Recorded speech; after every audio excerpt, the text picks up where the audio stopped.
মন্ত্রিসভা থেকে ইস্তফার আগে যে কথা শোনা গিয়েছিল শুভেন্দু অধিকারীর মুখে, সে কথাই রাজ্যের আরেক মন্ত্রী রাজীব বন্দ্যোপাধ্যায়ের মুখে। আমি এখনো একটা দলের প্রাইমারি মেম্বার, সক্রিয় মেম্বার, সদস্য, কিন্তু এখনো অবধি আমি মনে করি যে আমি একটি রাজনৈতিক দলের সক্রিয় কর্মী। শুভেন্দুর মুখে ছিল মানুষের কথা, রাজীবের মুখেও সেই মানুষের কথা। 24/7 মানুষের সঙ্গে থেকে কাজ করি। মানুষের সেবাটাই সব থেকে বড় কথা, এবং আমি মনে করি সবার উপরে মানুষ সত্য, তার উপরে নেই। সেই মানুষকে সত্য জেনে মানুষের সেবা করার জন্য এই রাজনীতিতে এসেছি, এবং যতদিন রাজনীতিতে থাকবো মানুষের সেবা করব, এটাই আমার কাছে সব থেকে বড় টার্গেট বলতে পারেন। কিন্তু রাজীব বন্দ্যোপাধ্যায় জানেন না, রাজ্যের বিভিন্ন জায়গায় তাকে সততার প্রতীক বলে ব্যানার, ফেস্টুন কারা লাগাচ্ছে। সেটা হয়তো মানুষ ভালোবাসছে, হয়তো বা আমার শুভানুধ্যায়ী আছে, বা কারা কিভাবে কি উদ্দেশ্যে এটা লাগিয়েছে আমি সেটা বলতে পারবো না। তবে আমি আবার বলছি যে আমি ঠিক এই ধরনের প্রচার পাওয়ার জন্য আমি কোথাও কোনো জায়গায় কাউকে কিছু বলিও নি, আর এই ধরনের প্রচার আমার প্রয়োজন আছে বলে আমি মনে করি না। মানুষ হয়তো কেউ আমার সমর্থক হতে পারে, শুভানুধ্যায়ী হতে পারে, তারা হয়তো লাগিয়েছে কেউ অত্যুৎসাহী হয়ে, কিন্তু যদি কেউ আমায় জিজ্ঞেস করতো আমি নিশ্চিতভাবে বলতাম যে এগুলোর কোনো প্রয়োজন নেই। তবে দলের নেতৃত্বের অনেক কাজই যে তাকে আঘাত দিয়েছে, তাই তার মুখ খোলা, সেটা স্পষ্ট করে দিয়েছেন রাজ্যের মন্ত্রী। মানুষ তার কথা কিভাবে বুঝবেন তা মানুষের ওপরেই ছেড়ে দিয়েছেন তিনি। মমতা বন্দ্যোপাধ্যায়কে দেখেই আমার সব কিছু, কিন্তু এটাও ঠিক কথা, হয়তো কখনো কখনো মনে হয়েছে, বা বিগত দিনেও আমি বলেছি, মমতা বন্দ্যোপাধ্যায়কে বাদ দিয়ে হয়তো অন্য কোথাও আমার কোনো জায়গায় মনে হয়েছে একটুখানি, হয়তো কোথাও আমার নিজেকে আঘাত লেগেছে, আমি কোথাও হয়তো আহত হয়েছি, বা কোনো কাজ হয়তো আমাকে একটুখানি হলেও হয়তো কোথাও আঘাত দিয়েছে বলতে পারেন, বা কারোর কোনো জায়গায় কিছু মনে হয়েছে, সেই কারণে বলি, যাক এটা হয়তো কোনোভাবে আমি আমার নিজের থেকেই বলেছি, কখনো একটু আবেগ দিয়ে হয়তো বলে ফেলেছি। এবং সেদিনকে যে কথাটা বলেছি আমি একদম অন্তর থেকেই বলেছি, সেটা আমার মনে হয় মানুষ যা বোঝার হয়তো বুঝবে।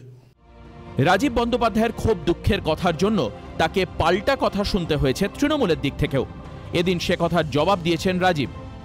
4.5 বছর মন্ত্রী দায়িত্বে থাকলাম, 6 মাস আগে আমার মনে পড়লো এই আমার অপমান হচ্ছে, বিমানদার জন্য আমার অপমান হচ্ছে, এটা ঠিক হচ্ছে। আরে অপমান হচ্ছে 2 বছর 1 বছর আগে বললে না কেন যে আমার অপমান হচ্ছে, আমার সম্মান পাচ্ছি না? বিজেপি এসে কানের কাছে বলে দিও তোমাকে তো সম্মান দিচ্ছে না, আমার মনের মধ্যে হলো সম্মান নেই, সম্মান নেই। এটা যে কোনো একটা স্পেসিফিক ঠিক নির্বাচনের আগেই, এটা ঠিক নির্বাচনের আগেই যে আমি বলেছি সেরকম কোনো ব্যাপার আমি বলবো না, যেটাকে নির্বাচনের আগে বলেছি। এটা হয়তো মনের থেকে এসছে ন্যাচারালি, আবার হয়তো অন্য কোনো দিনও কোথাও যদি কখনো কিছু মনে হয় দেখুন, আমি মনে করি যে আমি মানুষের জন্যই আমি রাজনীতিটা করছি। সুতরাং মানুষের সাথেই আমার সুখ দুঃখ, আমার আবেগ, আমার কথা, মানুষের কথাও যেমন আমি শুনি, তেমনি আমার কথাও অনেক মানুষ শুনতে চান, সেই হিসাবেই মানুষকে বলেছি, আমি কোনো সময়ে নির্বাচন করে বলিনি। রাজীব বন্দ্যোপাধ্যায় স্পষ্ট করে দিয়েছেন তিনি রাজনীতিতেই থাকবেন এবং চলবেন স্বাচ্ছন্দ্যের পথ ধরে। এখানেও শুভেন্দুর কথার প্রতিধ্বনি যেন রাজীবের গলায়।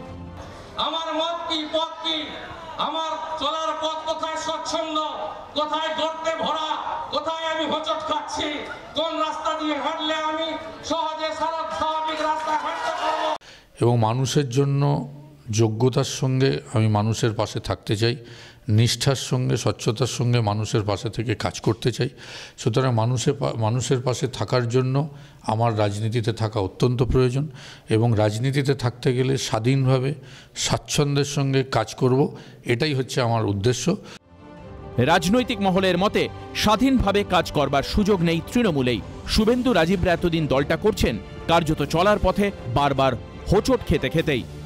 স্বভাবতই রাজীবের ইঙ্গিতটা স্পষ্ট, জিয়ে রাখলেন দল বদলের ধোঁয়াশাও।